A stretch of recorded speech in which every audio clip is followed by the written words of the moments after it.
sur le sol de l'Europe précisément, il faut lire les déclarations de Volodymyr Zelensky qui pour la première fois dans ces termes parle du risque de troisième guerre mondiale.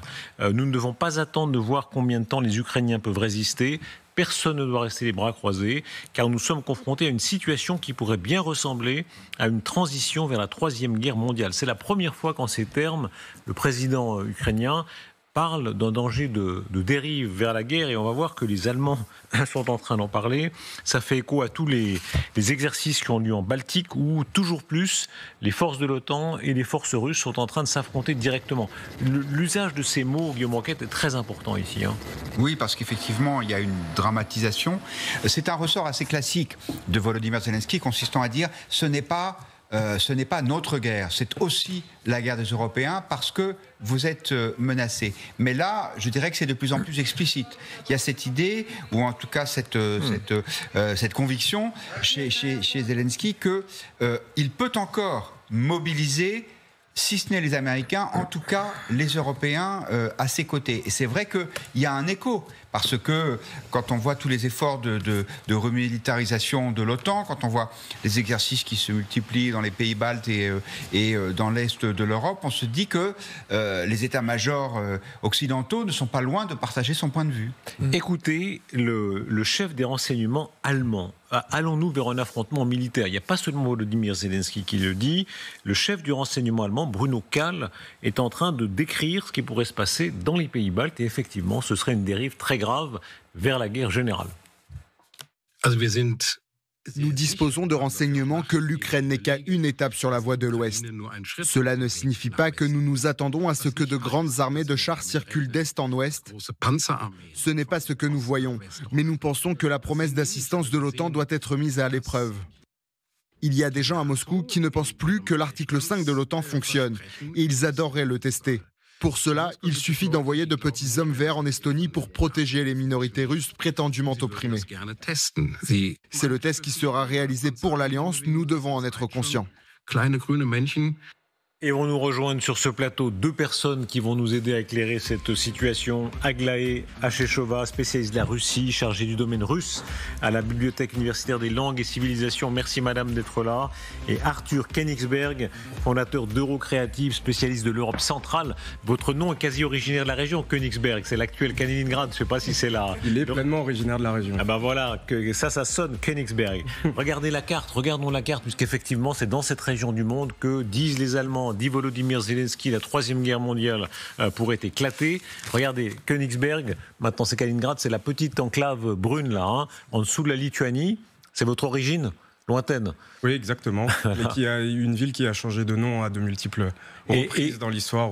Expliquons bien le scénario dont viennent de parler les Allemands. Général, expliquez-nous ce que seraient ces petits hommes verts qui entreraient sur le territoire de l'Estonie pour provoquer en quelque sorte l'OTAN. Alors effectivement, on peut penser qu'il peut y avoir de la provocation quant à la Troisième Guerre mondiale. Pour le moment, tant qu'il est englué en Ukraine, il ne faut quand même pas dramatiser la situation à ce point-là. Il n'est pas capable de venir à bout de l'Ukraine. Il n'est pas en mesure d'envahir. En revanche, effectivement, il peut y avoir des provocations pour tester le dispositif occidental, pour tester la volonté de l'OTAN, de l'article 5. C'est-à-dire que si j'avance un pas de trop, comment vous réagissez? C'est un petit peu ce qu'ils font avec les avions, avec leurs bateaux. Et de plus en plus, ils serrent et ils regardent quelle est la réaction occidentale et ils vont un pas plus loin à chaque fois. Je pense que c'est ça, véritablement, la grande menace dans les mois, les années à venir, bien plus que les chars qui déboulent. D'abord, on les verra de très loin. Ensuite, on a une aviation qui est largement supérieure. Et puis ensuite, il faudrait déjà qu'ils viennent à bout de l'Ukraine. Expliquons bien, toujours sur cette carte, Arthur Königsberg, le scénario dont parlent les Allemands, c'est ce qui s'est passé en Crimée. On l'a tout au sud du rideau de fer. Nouveau rideau de fer, c'est quand les Russes avaient envoyé les petits hommes verts prendre la Crimée. Et là, ce serait le même scénario, mais tout au nord en Estonie. Exactement, avec également une similitude dans le prétexte utilisé par la Fédération de Russie après pour justifier à la fois son annexion de la Crimée et son agression du Donbass, c'est-à-dire la prétendue oppression des minorités russophones se situant dans ces trois pays et qui sont des communautés importantes, instrumentalisées quasiment chaque semaine par le Kremlin depuis des mois, voire des années. La grande différence avec la Crimée qu'il faut noter, c'est par exemple qu'en Estonie, il y a des soldats français. Il y a un demi-millier de soldats français stationnés en Estonie dans le cadre des missions de réassurance de l'OTAN et qui sont là justement pour prévenir et empêcher et dissuader la Fédération de Russie de toute intrusion.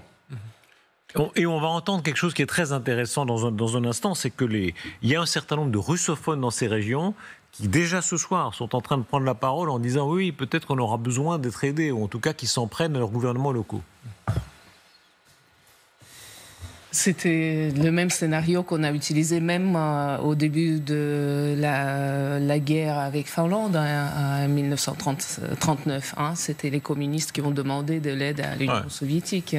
C'est toujours comme ça, l'Afghanistan aussi. Les soviétiques sont arrivés en disant on nous appelle à l'aide, il faut qu'on aille... On est légiste entre guillemets.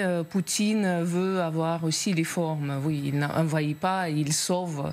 Et il faut savoir d'où viennent ces minorités russophones. C'est au moment de la grande expulsion de la population locale après l'invasion de 1940 et la repopulation de ces contrées avec les soviétiques pour beaucoup les militaires qui ont pris en possession ces terres. Et c'est les descendants qui n'ont pas voulu apprendre la langue, par exemple. À Riga, jusqu'aux dernières années, c'était 60% des populations russophones. C'est presque la majorité. Donc il y a ce enclave qu'on peut toujours bien protégé.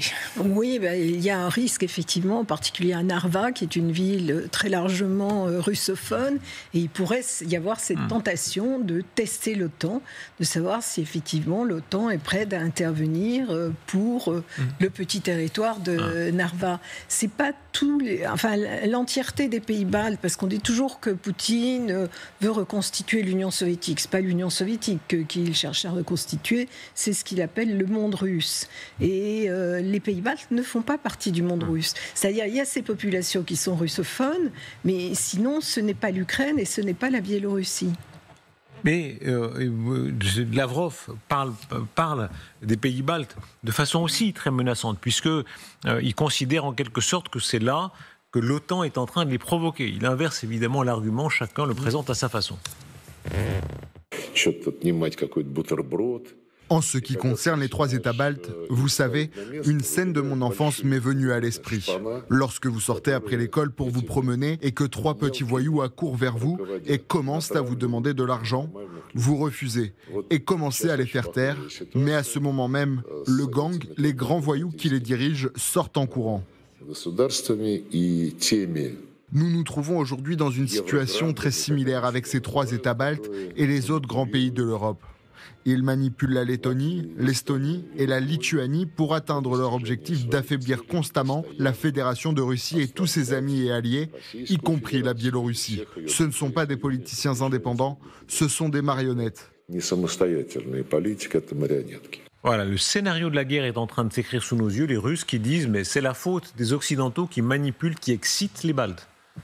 Oui, alors c'est une démonstration, si je puis dire, qui s'appuie sur un début de réalité qui est que les pays baltes font effectivement partie de l'OTAN et de l'Union européenne. Sauf qu'il y a juste un truc qu'oublie M. Lavrov, c'est que c'est le choix des peuples de ce pays qui, d'abord en 1991, ont décidé par référendum de prendre leur indépendance de l'Union soviétique et qui ensuite se sont délibérément tournés vers l'Ouest. Donc il y a une réalité géopolitique qui n'est pas complètement fausse dans ce que dit Lavrov. Il oublie juste une chose, juste un détail, c'est la volonté des peuples. Le cas des Baltes est vraiment intéressant. Ils ont été occupés, ils ont été déportés, ils ont une histoire évidemment dramatique. Pour eux, ce sont des tout petits pays, très menacés. Et il y a là une espèce de point de fragilité de l'OTAN. Oui, parce qu'ils ne sont pas partis du monde russe, mais ils étaient intégrés dans l'Empire russe jusqu'en 1917.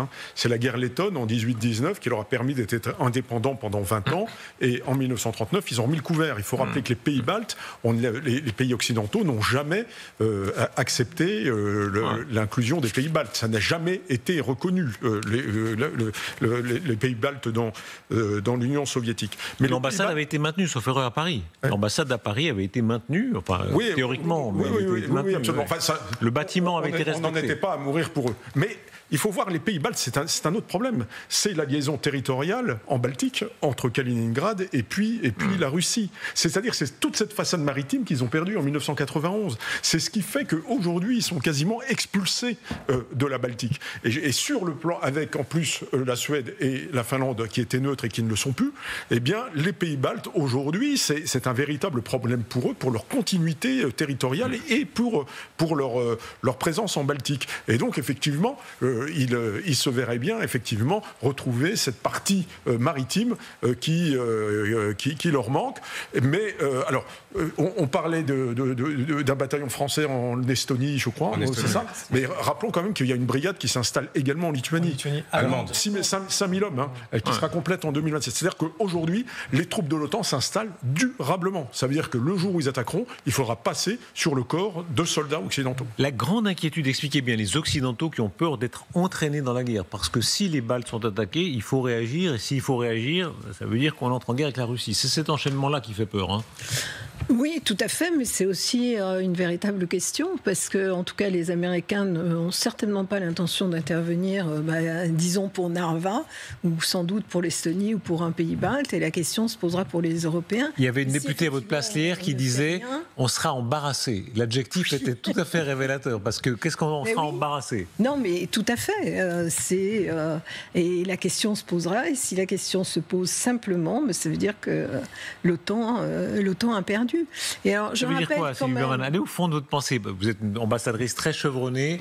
Voilà, prenez les compliments. Il faut toujours prendre les compliments. Ça veut dire qu'on perd notre crédibilité. Si demain les Russes tentent une opération chez les Baltes, est-ce que le courage sera le point de ralliement de tous les Occidentaux ou est-ce que ce sera plus compliqué ? Moi, je pense que ça sera beaucoup plus compliqué que ça. Et encore une fois, si on laisse passer, l'OTAN perd toute crédibilité. Ou alors, on se dit que l'OTAN intervient si Paris, Berlin est menacé seulement. Et alors, quid des petits pays qui sont entrés aussi dans l'Union européenne et dans l'OTAN pour avoir cette réassurance. La fameuse phrase, on ne veut pas mourir pour, et puis on peut dire ce qu'on veut, on ne veut pas mourir pour Danzig, voilà. On est déjà dans la région. Il y avait déjà un corridor pour Danzig, c'est un peu la même situation dans les années 30. Et certains diront, on ne veut pas mourir pour Narva, on ne veut pas mourir pour Vilnius, etc. Et la situation a quand même bien évolué, parce qu'à l'époque, le secrétaire général de l'OTAN, qui était Javier Solana, était allé voir Poutine et l'avait convaincu d'accepter les pays baltes, parce que ça les rassurerait. Et Poutine avait dit à ce moment-là que les pays baltes entrent dans l'OTAN, c'est pas un problème. En revanche, on sait que en ce qui concerne l'Ukraine, ça a toujours été un chiffon rouge. On va regarder ces exercices qui ont lieu précisément là, dans la Baltique, dans cette région tellement électrique. C'est l'exercice Baltops 25, exercice maritime multinational conçu pour améliorer la capacité des États-Unis et de l'OTAN avec ces entraînements multinationaux. 16 alliés de l'OTAN, 40 navires, 25 avions, 9000 personnes. Regardez l'image, elle est extrêmement impressionnante, général. Oui, et alors ce sont des exercices qui sont quand même annuels. Parce que même lorsqu'on a commencé à dégrafer à partir des années 90, tout ce qui est marine, c'est à continuer à s'entraîner. Cette scène est spectaculaire. Mais là, on voit... effectivement, il y a du monde. C'était un véritable show of force, une démonstration de force en Baltique, qui est une mer otanienne. On peut dire ce qu'on veut. Il en reste Kaliningrad, Kronstadt, Saint-Pétersbourg. Ils sont et ils fulminent. En fait, bon là. Mais ils se sont tirés une balle dans le pied. Mais le résultat stratégique est absolument désastreux. Ces images sont extraordinaires parce qu'il faut bien se rendre compte, même Poutine, qui est très lié à Saint-Pétersbourg. Oui. Moi, j'avais vu son palais qui est au bord du golfe de Finlande, palais Constantin. Il a ça sous les yeux, si on veut. Il a ça sous les yeux, et puis demain, s'il y a une guerre, je vous le dis, il ne sort pas, aucun bateau russe ne sort de ses ports. Dans les 30 minutes, ils sont radés. Et là, c'est là que je ne suis pas tout à fait d'accord. Je pense que si demain, on attaque la Lituanie, moi, je pense qu'il y aura une réaction, pas de l'OTAN, mais de pays comme la France, la Pologne, l'Allemagne même, je pense, qui sera très concernée, et puis qui réagira avec l'aviation dans les premières heures pour couper l'attaque. Encore une fois, ça dépend où ils attaquent. Parce que s'ils se contentent d'envoyer des petits hommes verts, comme on le dit, à Narva, ça sera différent. Je suis absolument d'accord. Et là, la question se posera. Voilà. S'il y a une véritable attaque, oui. Oui, on peut rappeler que quand effectivement les Russes ont organisé un soulèvement en Crimée, et que ensuite la Crimée a été rattachée à la Russie, il y a eu des mesures de sanctions symboliques des Occidentaux, mais ça n'est pas allé plus loin. Ouais.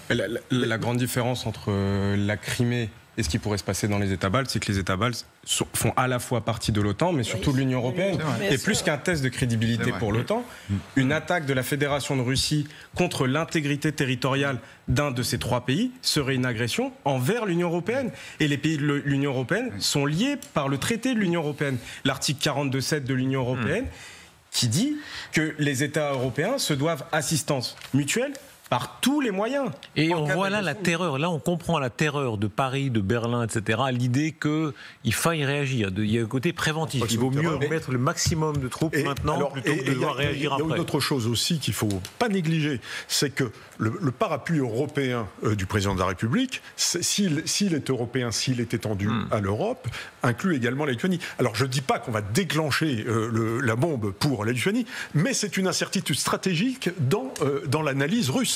Que va faire la France si jamais nous intervenons dans cette région? Peut-être qu'on ne le fera pas, mais il n'en sait rien. C'est une incertitude supplémentaire dans la réflexion stratégique russe si jamais il monte une opération dans cette région. En fait, il y a 2 camps qui se dessinent. Les 2 camps sont d'accord sur le fait que Vladimir Poutine n'a pas les moyens d'envahir un de ces pays. En revanche, il y a un camp qui dit c'est parce qu'il n'a pas les moyens qu'il ne le fera pas, et l'autre camp, celui de Bruno Kahl, qui dit c'est parce qu'il n'a pas les moyens qu'il le fera, mais de manière hybride. D'où le scénario des petits hommes verts, dont il faut rappeler que ce sont des militaires qui portent des uniformes non identifiés, ce qui permet la technique très connue du déni plausible en disant non, c'est pas nous, on les revendique pas, etc.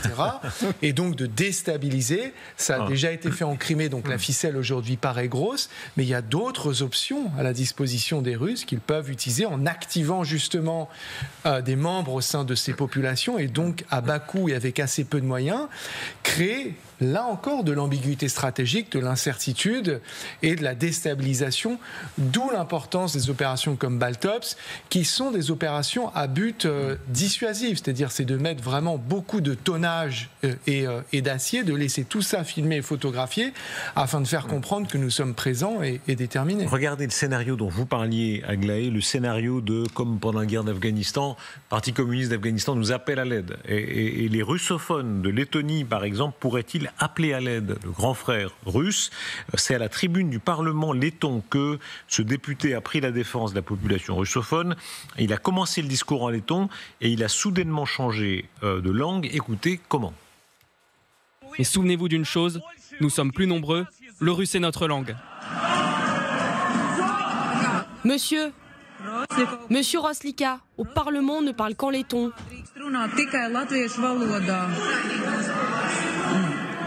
La scène est tout à fait intéressante. Alors, il y a le double bras d'honneur, 1 puis 2, et puis il y a la question de la langue, évidemment. Les Russes qui voient ça... C'est le début de la guerre hybride. Ah oui, je pense que c'est un début de tentative de voir comment ils réagissent. La langue, c'est tout. C'est l'identité nationale, c'est la manière dont on réagit, c'est nos identités collectives qui sont derrière, etc.